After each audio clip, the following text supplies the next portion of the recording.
Good morning. आज हम second year physics के थर्मोडायनामिक्स के पेपर का अगला टॉपिक पढ़ेंगे, स्पेसिफिक हीट ऑफ गैसेस या गैसों की विशिष्ट ऊष्मा।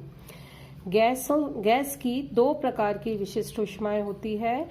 नियत आयतन पर विशिष्ट ऊष्मा, जिसको कि CV से रिप्रेजेंट किया जाता है, और नियत दाब पर विशिष्ट ऊष्मा, जिसको कि CP से रिप्रेजेंट किया जाता है। 1 मोल गैस का ताप नियत आयतन पर 1 डिग्री बढ़ाने के लिए आवश्यक ऊष्मा को गैस की नियत आयतन पर मोलर विशिष्ट ऊष्मा कहते हैं और इसे CV द्वारा व्यक्त किया जाता है। CV इज इक्वल टू होता है du/dt, जहां U 1 मोल गैस की माध्य ऊर्जा है। इसी तरह से 1 मोल गैस का ताप नियत दाब पर 1 डिग्री बढ़ाने के लिए आवश्यक ऊष्मा को गैस की नियत दाब पर मोलर विशिष्ट ऊष्मा कहते हैं। इसे CP द्वारा व्यक्त किया जाता है, जहां पर CP इज इक्वल टू होता है dQ/dt, जहां Q नियत दाब पर 1 मोल गैस का ताप 1 डिग्री बढ़ाने के लिए आवश्यक ऊष्मा है। तो और 1 मोल गैस के लिए CP minus CV is equal to R होता है, जहां पर कि R को गैस नियतांक कहते हैं।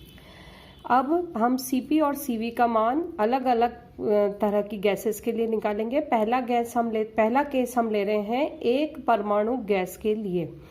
एक परमाणु गैस के अणु केवल स्थानांतरीय गति करते हैं, जिसके लिए स्वतंत्रता की 3 कोटि होती है। हम कह सकते हैं कि उसमें केवल ट्रांसलेशनल मोशन होता है और उनकी 3 डिग्रीज ऑफ फ्रीडम होती है। अतः ऊर्जा के समविभाजन नियम से प्रति अणु माध्य ऊर्जा हम लिख सकते हैं 3 × 1/2 kT, क्योंकि हर डायरेक्शन के लिए ऊर्जा का मान 1/2 kT होता है, तो हमारे पास आ गया 3/2 kT। 1 मोल गैस की माध्य ऊर्जा U is equal to 1 mole में अवोगाद्रोस नंबर ऑफ मॉलिक्यूल्स होते हैं, तो U is equal to N × 3/2 kT।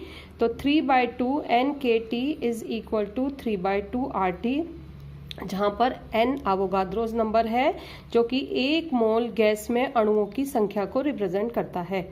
अतः नियत आयतन पर मोलर विशिष्ट ऊष्मा CV हम लिख सकते हैं du/dt। तो d/dt ऑफ U का मान एक परमाणु गैस के लिए हुआ 3/2 RT, तो हमारे पास आ जाएगा 3/2 R। तथा नियत दाब पर मोलर विशिष्ट ऊष्मा, हमारे पास रिलेशन होता है CP minus CV is equal to R।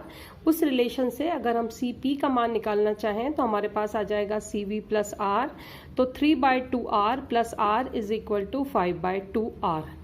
नियत दाब व नियत आयतन पर विशिष्ट ऊष्माओं की निष्पत्ति, मतलब CP और CV का रेशो, जिसको कि गामा से रिप्रेजेंट किया जाता है।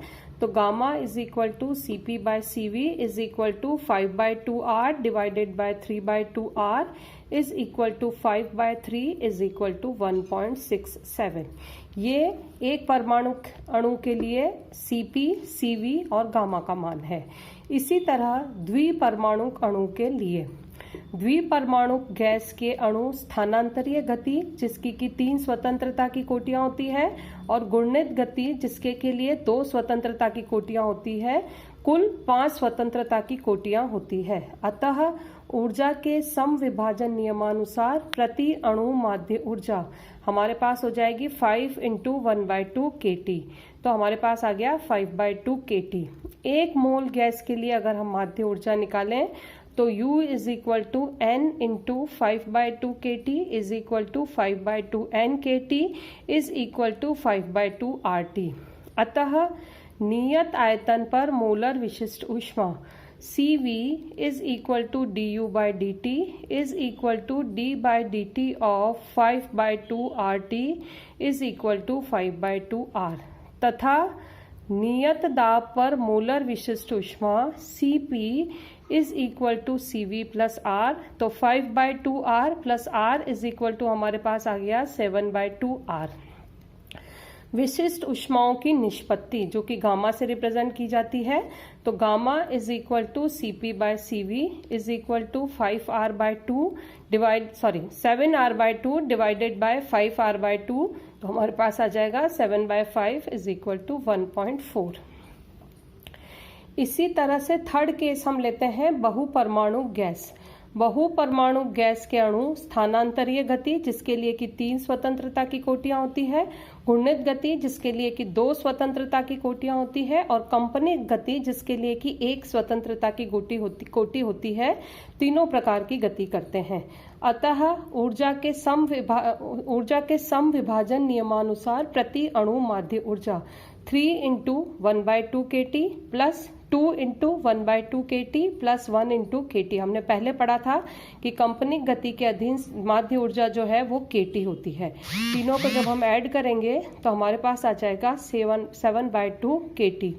अतः 1 मोल गैस की माध्य ऊर्जा U = N × 7/2 kT, 7/2 N kT = 7/2 RT। अतः नियत आयतन पर मोलर विशिष्ट ऊष्मा CV जिसको कि du/dt से रिप्रेजेंट किया जाता है, तो d/dt ऑफ U का मान अभी हमने कैलकुलेट किया है, हमारे पास आया है 7/2 RT, तो ये आ जाएगा हमारे पास 7/2 R। तथा नियत दाब पर मोलर विशिष्ट ऊष्मा जिसको कि Cp से रिप्रेजेंट किया जाता है, वो हमारे पास होती है CV + R के बराबर, तो 7/2 R + R = 9/2 R। दोनों विशिष्ट ऊष्माओं की निष्पत्ति जिसको कि गामा कहा जाता है, gamma = Cp/Cv = 9/2 R divided bye 7/2 R, जो हमारे पास आया 9/7 = 1/3। इन जनरल हम ये कह सकते हैं कि यदि प्रत्येक अणु की n स्वतंत्र कोटियां हैं तो ऊर्जा के समविभाजन नियमानुसार एक अणु की माध्य ऊर्जा N × 1/2 kT N/2 kT। 1 मोल गैस की माध्य ऊर्जा total energy U = N × N/2 kT, तो ये हमारे पास आ जाती है N/2 R। अतः नियत आयतन पर मोलर विशिष्ट ऊष्मा CV = du/dt, तो d/dt ऑफ N/2 RT, तो N/2 RT। नियत दाब पर मोलर विशिष्ट ऊष्मा Cp = Cv + R होता है, N/2 R + R, तो इसको सिंप्लीफाई करके हम लिख सकते हैं N/2 + 1 × R। विशिष्ट ऊष्माओं की निष्पत्ति गामा = Cp/Cv, तो N/2 + 1 R divided bye N/2 R। इसको सिंप्लीफाई करके हम लिख सकते हैं N/2 + 1 डिवाइडेड बाय N/2 या N + 2/N या 1 + 2/N। अगर हम इसको एक एग्जाम्पल ग्राफ हाइड्रोजन के लिए दिखें तो हाइड्रोजन जो है वो एक द्विपरमाणु गैस होती है। उसके लिए Cv का मान केवल ताप परास 250 केल्विन से 750 केल्विन के बीच सैद्धांतिक मान 5/2 R के बराबर होता है। 250 केल्विन के नीचे Cv का प्रयोगात्मक मान 3/2 R तक घट जाता है, जबकि 570 केल्विन के ऊपर 7/2 का मान हाइड्रोजन के लिए इसका मान 7/2 R तक बढ़ जाता है, जो कि हमने एक ग्राफ में रिप्रेजेंट किया है। एक्स एक्सिस पे हम टेम्परेचर प्लॉट कर रहे हैं लॉगरिथमिक स्केल पे, और वाई एक्सिस पे हमने Cv लिया है। तो 100 केल्विन से नीचे जो Cv है उसका मान 1.5 R के बराबर है। 100 से 1000 के बीच में वो नियर अबाउट 5/2 R के बराबर है, और उसके ऊपर वो 7/2 के बराबर है। इस ग्राफ से हम लिख सकते